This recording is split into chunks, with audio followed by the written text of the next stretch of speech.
Avant la présidentielle en Côte d'Ivoire, il y a un autre scrutin au Cameroun. Ce sera le 12 octobre dans le pays. L'opposition tente de se mobiliser. Elle peine à former une coalition. Du coup, un collectif d'intellectuels a publié une tribune pour l'exhorter à mener des négociations sérieuses et à mettre de côté les ambitions personnelles de ses leaders. À Yaoundé, la correspondance de Marcel Amoko. Ils sont une cinquantaine réunis autour du collectif des intellectuels patriotes camerounais. On y retrouve des universitaires, des journalistes, des avocats.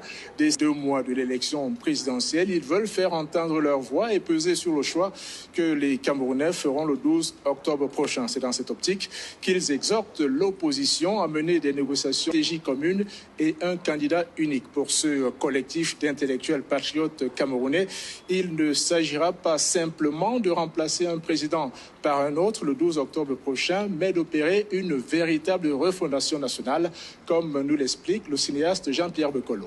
Je pense que nous n'avons pas d'autre choix que de se mobiliser. Et nous sommes la société civile. On voudrait mobiliser tous les Camerounais parce qu'ils ont rendez-vous avec l'histoire. Le monde nous attend, l'Afrique nous attend.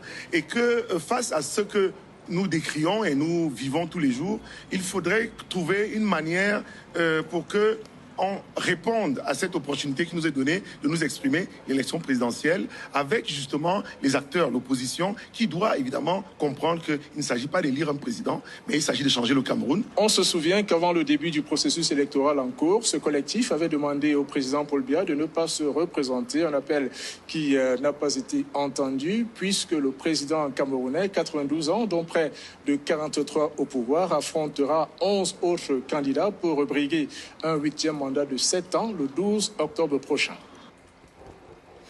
En bref, un tribunal marocain a refusé